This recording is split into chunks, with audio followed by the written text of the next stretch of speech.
জানিয়ে দিচ্ছি ডিসকভারি প্রধান শিরোনাম, সাথে আছে আমি মোহাম্মদ নিজামুদ্দিন। প্রধানমন্ত্রী চীন যাচ্ছেন কাল। বৈঠক হবে প্রেসিডেন্ট শি জিনপিং ও প্রধানমন্ত্রী লি কিয়াংয়ের সঙ্গে। হতে পারে 16টি চুক্তির সমঝোতা। 3 দিনের রাষ্ট্রীয় সফরে আগামীকাল চীনের রাজধানী বেইজিং যাচ্ছেন প্রধানমন্ত্রী শেখ হাসিনা। বাংলাদেশের ভূ রাজনীতি, রোহিঙ্গা সংকট ও অর্থনৈতিক পরিস্থিতি বিবেচনায় এবারের সফরকে বহুমাত্রিক হিসেবে দেখছেন কূটনীতিকরা।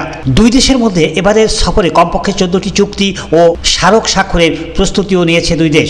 বাংলাদেশের বেশ কয়েকটি মেগা প্রকল্পে চীনের ঋণের ঘোষণা আসতে পারে। পাশাপাশি এই সফরে বেইজিংয়ে একটি বাণিজ্য ও বিনিয়োগ শীর্ষ সম্মেলনের আয়োজন করবে বাংলাদেশ।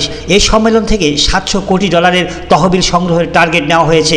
সফরসূচি অনুসারে প্রধানমন্ত্রী শেখ হাসিনা আগামীকাল সোমবার বেইজিং পৌঁছাবেন।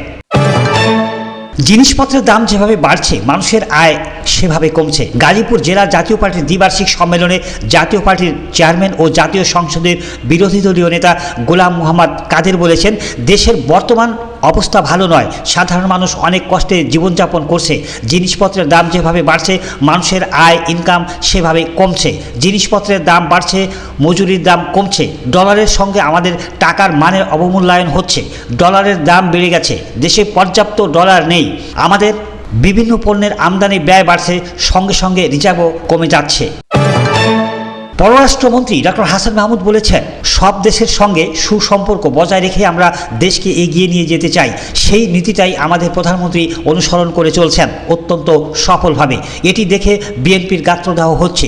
এজন্য তারা উল্টাপাল্টা কথা বলা শুরু করেছে। তিনি বলেন, ভারত থেকে আসার পর বিএনপি বলতে শুরু করলো আমরা নাকি দেশটা ভারতের কাছে বিক্রি করে দিয়েছি। এবার চীন থেকে আসার পর তারা বলে কিনা চীনের কাছেও দেশটা বিক্রি করে দিয়েছি। যেখানে যাই তারা বলছে দেশটাকে বিক্রি করে দিচ্ছি। বিএনপির কাছে আমার প্রশ্ন, দেশটাকে কয়বার বিক্রি করা যায়? শনিবার রাতে চট্টগ্রাম প্রেস ক্লাবের বঙ্গবন্ধু হলে প্রীতি সাংবাদিক সম্মেলন ও সাংস্কৃতিক অনুষ্ঠানের প্রধান অতিথির বক্তব্যে এসব কথা বলেন পররাষ্ট্রমন্ত্রী। যুক্তরাজ্যের নতুন প্রধানমন্ত্রী কিয়ার স্টামারকে অভিনন্দন জানিয়েছে ভারতের প্রধানমন্ত্রী নরেন্দ্র মোদী। শনিবার টেলিফোনে কথা বলে তাকে অভিনন্দন জানান মোদী। এ সময় দুই দেশের মধ্যে মুক্ত বাণিজ্য চুক্তির কাজ দ্রুত কার্যকর করার বিষয়ে সম্মত হন উভয় রাষ্ট্রপ্রধান। ভারতের প্রধানমন্ত্রীর কার্যালয় থেকে দেওয়া এক বিবৃতিতে এই তথ্য জানানো হয়েছে।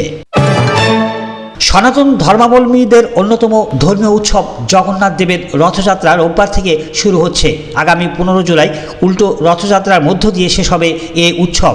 এ উপলক্ষে বিভিন্ন মন্দিরে নানা অনুষ্ঠানের আয়োজন করা হয়েছে।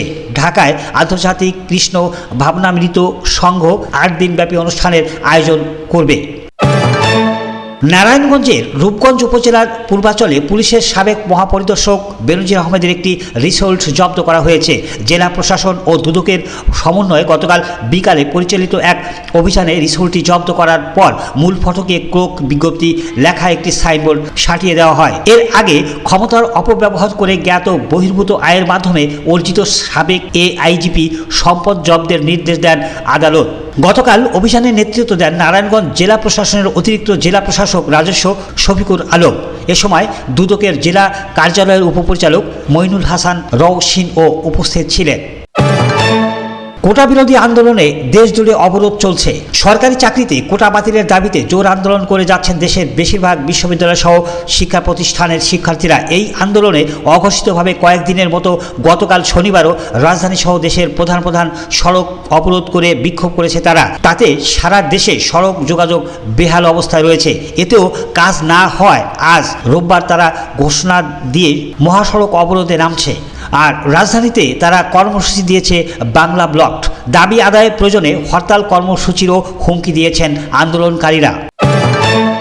ভারত যে হিন্দু রাষ্ট্র নয় সেটা ভোটের রায়ে প্রতিফলিত হয়েছে, মতামত অর্থনীতিবিদ অমর্ত্য সেনের। মোদী সরকারের কট্টর সমালোচক হিসেবে পরিচিত অর্থনীতিবিদ বলেছেন, এবারের লোকসভা ভোটের রায়ে ভারতকে হিন্দু রাষ্ট্র করার প্রচেষ্টা কিছুটা আটকানো গিয়েছে।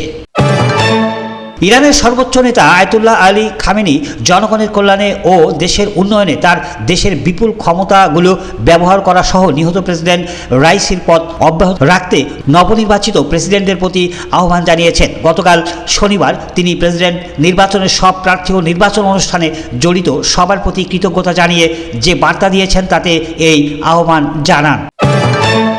কুড়িগ্রামে ভয়াবহ রূপে বন্যা, 2 লাখ মানুষ পানিবন্দী। কুড়িগ্রামে বন্যা পরিস্থিতি ভয়াবহ রূপ ধারণ করেছে। টানা 6 দিন স্থায়ী বন্যায় মানুষজন চরম দুর্ভোগে পড়েছে। বিশেষ করে ধরলা ও ব্রহ্মপুত্র নদী তীরবর্তী মানুষের কষ্টের শেষ নেই। এখানকার হাজার হাজার বন্যা কবলিত মানুষ বাড়িঘর ছেড়ে অন্যত্র আশ্রয় নিয়েছে। দফায় দফায় হওয়া বৃষ্টিতে তলিয়ে গেছে যশোর পৌরসভার বিভিন্ন এলাকা। ড্রেন উপচে সড়ক, ঘরবাড়ি ও দোকানপাট সহ বিভিন্ন সরকারি বেসরকারি প্রতিষ্ঠানে পানি উঠে গেছে। এই পানি নামতে কোথাও কয়েক ঘন্টা, আবার কোথাও কয়েক দিনও লেগে যেতে পারে। এতে ভোগান্তিতে পড়েছে এলাকাবাসী। যশোর আবহাওয়া অফিস সূত্রে জানা গেছে, শনিবার যশোরের সর্বোচ্চ বৃষ্টিপাত রেকর্ড করা হয়েছে 120 মিলিমিটার, যা এই চলতি মৌসুমে সর্বোচ্চ রেকর্ড।